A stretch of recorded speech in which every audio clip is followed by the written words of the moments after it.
Welcome. In this lecture, there's our methodology for proof by contradiction, and then I want to actually show using this in an example. So here is a great example of where to use this. So claim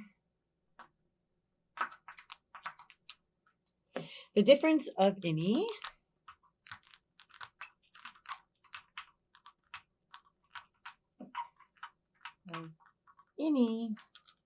and we have rational number and irrational number. So rational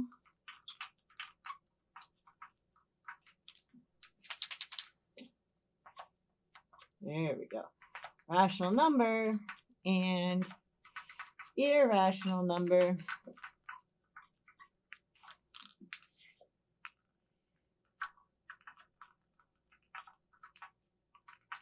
is irrational. Okay, so let's just kind of jump into the proof. So proof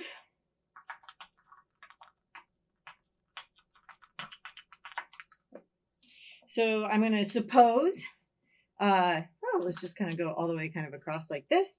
So we'll start with 1. So we're going to suppose for the sake of contradiction. And you're going to notice in here that we're actually, it's not even just that we're stating this. We're also kind of setting things up within the same sentence. So watch what I do. Okay, so suppose for the sake of contradiction. So suppose for the sake of contradiction,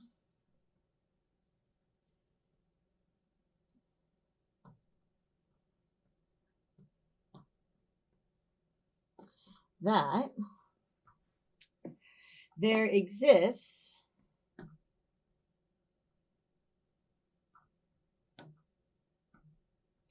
some x in the rational numbers, right? So some rational number x and y in the real numbers without the rational numbers. So this is going to fit here, the real numbers without the rational numbers. Okay, that fits. Okay, so that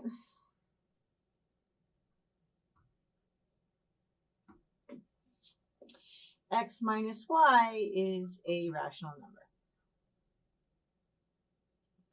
When I'm saying things up here. So this is what I was saying. So often in your first sentence, you're not only telling us, so we did 2 things in here. We said our method of proof and we said our notation. It's like x and y. Okay, so there's kind of a lot that went on in one sentence, but it should be clear, like we're really establishing how we're going to do things and what things are going to mean and so on. Okay, so that sentence is done. And then we're going to keep going. So now we need to use our assumption to prove something known false. Okay, here we go.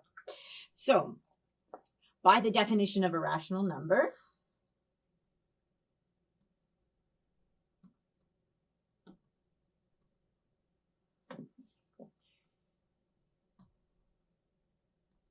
right, so this is this step. This is going to show up in a lot of proofs, so you're going to hear me saying this, where you're going to use the definition to kind of rewrite some things in a way that you can work with. That's a very common way to start a proof, is to kind of, just unravel what things mean so that you have something to like get your hands on and work with. Okay, so right now, what does it mean that x is rational? It's not like I can think of implications of that, but in this case, we just need to write it in the form the definition gives us something to work with. Okay, so by the definition of a rational number, right? Also, by the way, I'm telling you what I'm using. Okay, by the definition of rational number, there exists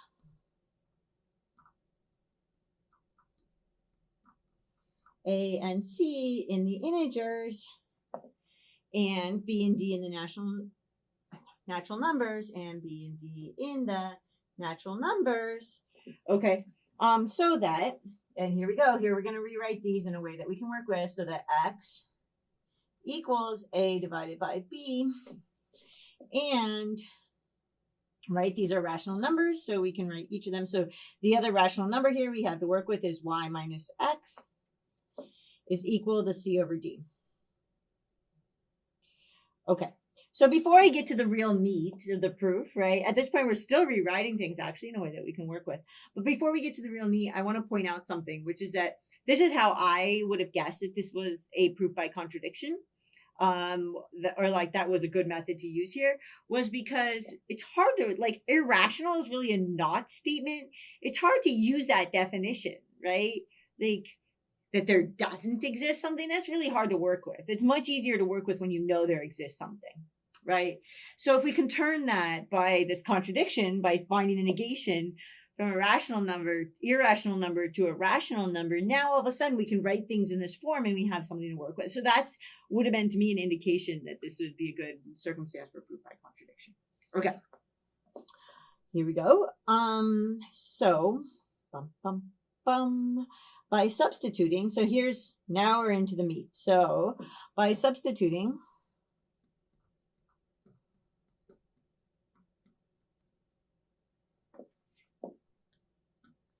x equals a divided by b into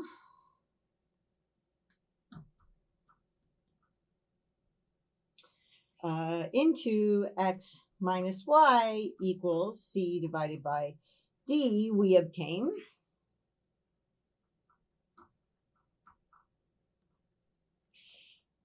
a over b minus y equals c over d. And hence that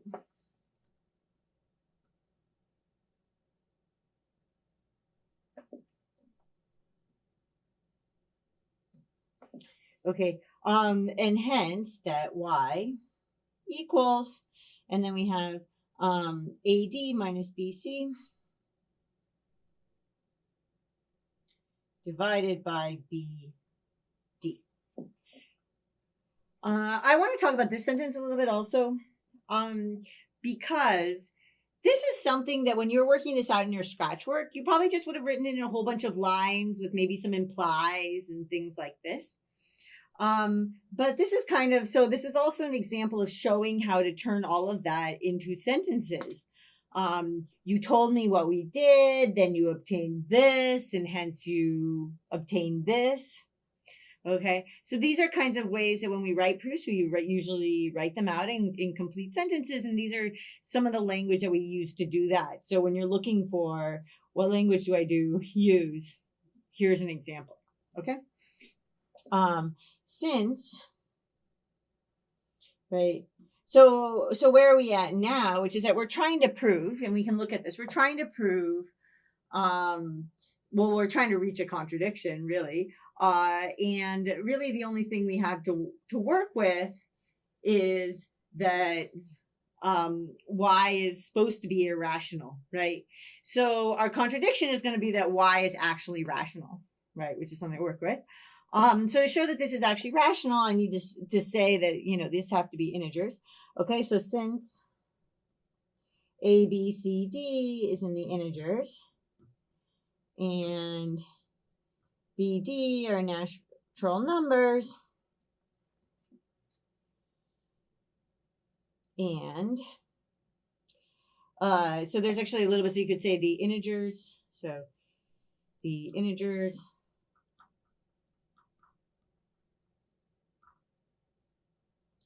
are closed under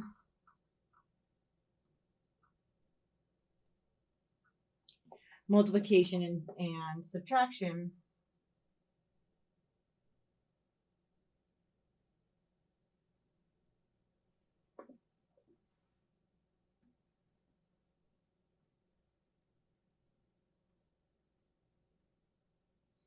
And the natural numbers are closed under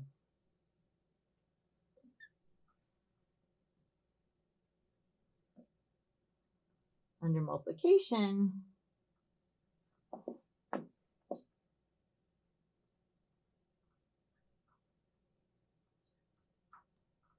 now we get what we need, which is that we have that AD minus BC is an integer And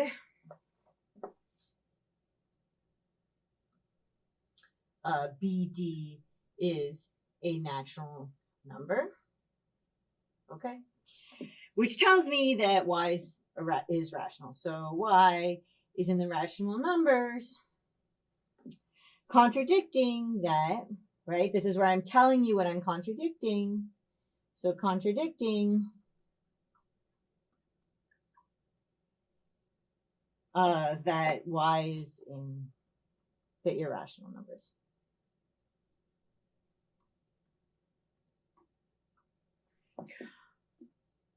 Okay.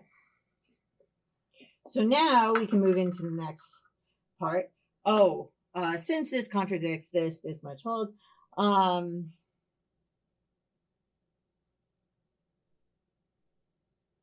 this is really probably where orange should have started, more or less. Okay, my wording's a little bit different in this, but this is basically there. And then we say, hence, the difference of any rational number and irrational number, so of any rational number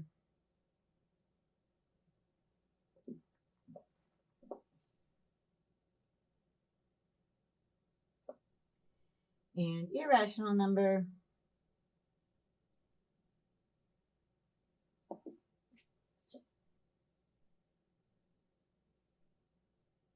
must be irrational as desired.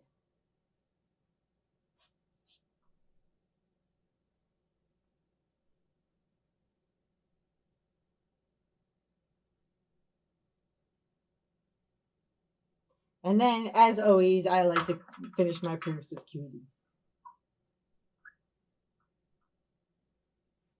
Okay. So there's like a lot of different parts in here, but we start by saying, for the sake of contradiction, there exists, we're also setting notation here.